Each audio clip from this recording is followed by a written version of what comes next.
Satnam toutes et tous. Alors ça fait plaisir de vous revoir. Ça fait un petit bout de temps que je n'ai plus fait de live, de direct sur Facebook.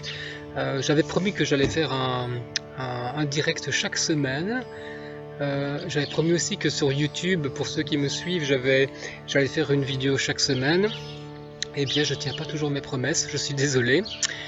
Je ne suis pas en Bretagne ici, je suis du côté d'Angers, près de Saumur exactement. Je suis dans un centre bouddhiste depuis quelques jours et pour une semaine, parce que durant cette semaine, il y a des enseignements et des pratiques sur Tummo.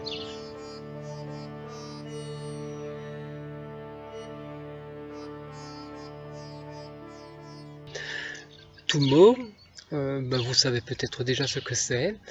Tummo, c'est un yoga très ancien, une méditation qui comprend des postures, des exercices respiratoires, le tout accompagné de visualisations, des visualisations complexes, très étoffées, comme elles le sont en général dans le bouddhisme tibétain.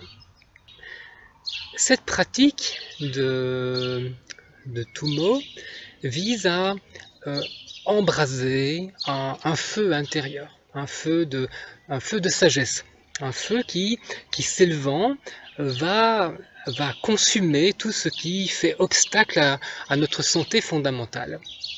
Et ce travail, cette pratique, cette méditation engendre ou permet plutôt de faire l'expérience d'un état de joie, un état de béatitude, un état de félicité, un état non-duel, d'union, de plénitude, de clarté. Bon, vous l'avez compris, le mot manque pour désigner cet état. En somme, ça nous permet de faire l'expérience de qui nous sommes en vérité, de faire l'expérience de notre véritable nature. Bon, ça c'est clairement un sacré programme, c'est un beau défi, c'est pas rien. Allons plus loin. Allons plus loin dans la description de cette pratique de Tummo. Si on se réfère à l'anatomie yogique, ça je vous en ai déjà parlé dans plusieurs vidéos, allez voir celle sur les chakras par exemple, ou celle sur le Kundalini Yoga en général, vous savez que le corps est parcouru par d'innombrables canaux énergétiques, à travers lesquels circule le souffle de vie. Et parmi ces canaux, il en est trois plus particuliers, principaux, qui arpentent l'axe central, le canal central et deux canaux latéraux. Les deux canaux latéraux partant de la base du corps et puis émergeant dans chacune des narines, et puis le canal central qui de même part de la base du corps, il s'élève jusqu'au sommet du crâne. Et sur ce canal central sont identifiés des lieux de concentration d'énergie que l'on appelle les chakras. Bon, tout ça, je pense que vous savez, on en a déjà parlé, mais c'est juste pour tracer le tableau général. Alors cette pratique de Tummo, cette pratique de l'éveil du feu intérieur, permet de faire s'absorber tous les souffles d'énergie, en particulier les souffles qui cheminent dans les canaux latéraux, de les faire s'absorber dans le canal central. Et le souffle dans le canal central, il est guidé, il est mis sous pression, tout ça est accompagné de visualisations, de visualisations particulières, et ça amène une profonde transformation.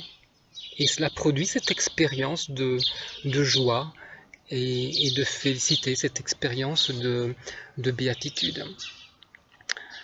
Alors vous allez me dire, puisqu'il y en a pas mal d'entre vous qui sont des pratiquants de Kundalini Yoga, vous allez me dire, mais quelle est la différence entre Tummo et le Kundalini Yoga?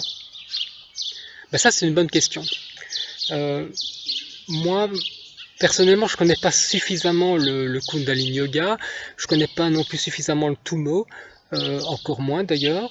pour vous apporter une réponse, mais peut-être que certains d'entre vous auront des choses à dire sur le sujet. Donc si vous voulez partager, comme d'habitude, vous écrivez juste ici, en dessous. Mais continuons. Ouais, là je rigole un peu parce que, comme vous voyez, ça fait quelques minutes que je vous parle de Tumo, et je ne vous ai pas encore, je n'ai pas encore évoqué le fait que cette pratique, cette technique pouvait être très utile pour résister au froid. Alors, c'est que apparemment il existe un Tumo moderne. Là je reprends l'expression de Muzrukov, un Tumo moderne.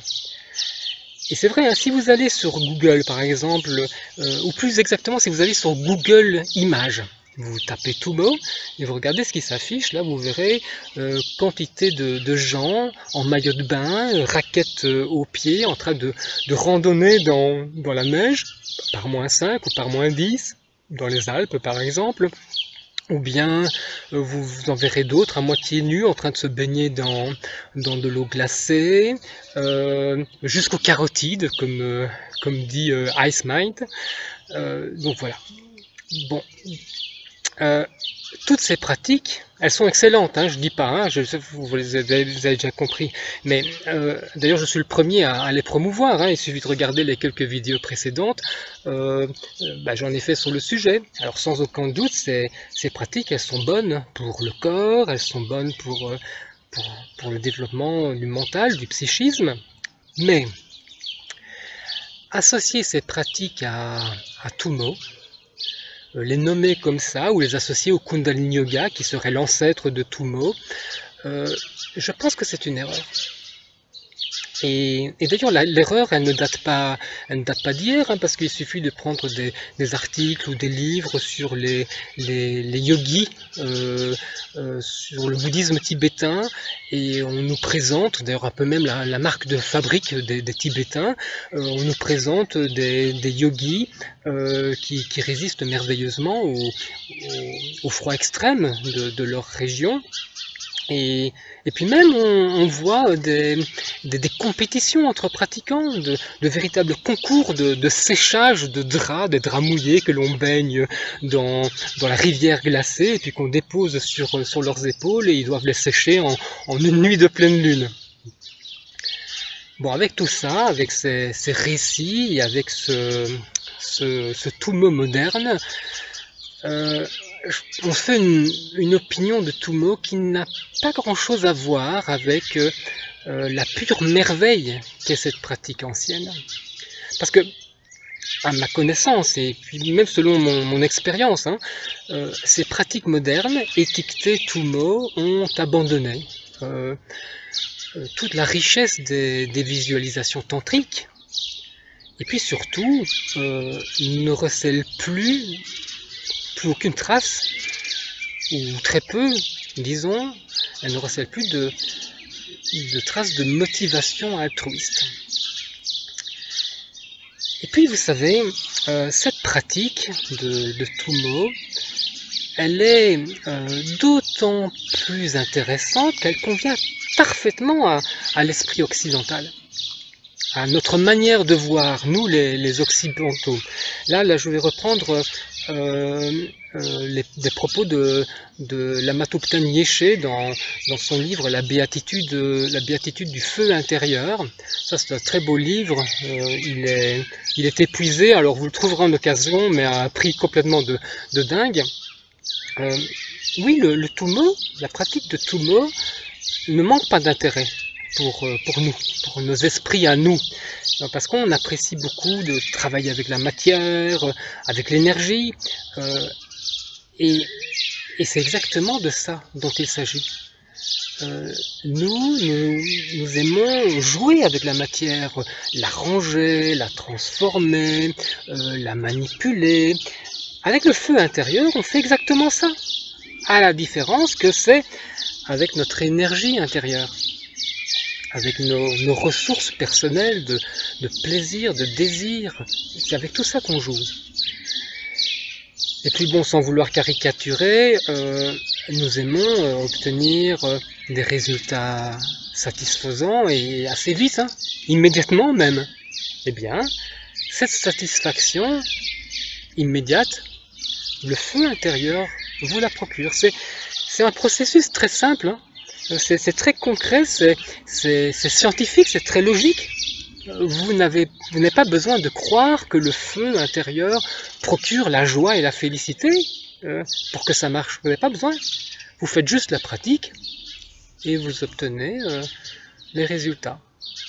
Bon voilà, c'est une vidéo finalement assez longue. Je ne m'attendais pas à vous parler autant. D'ailleurs, à mon avis, je vais la reprendre pour en faire une vidéo sur YouTube. Donc, je vais m'adresser maintenant à ceux qui verront cette vidéo sur YouTube. Comme d'habitude, je vous encourage à partager la vidéo, à la liker, à faire des commentaires, à vous abonner à la chaîne YouTube si ce n'est pas encore le cas. Comme ça promeut un tout petit peu mon activité. Et puis, en espérant vous voir plus souvent, ça dépend que de moi bien sûr. À bientôt, passez une bonne soirée à toutes et à tous. Bye bye, Satnam.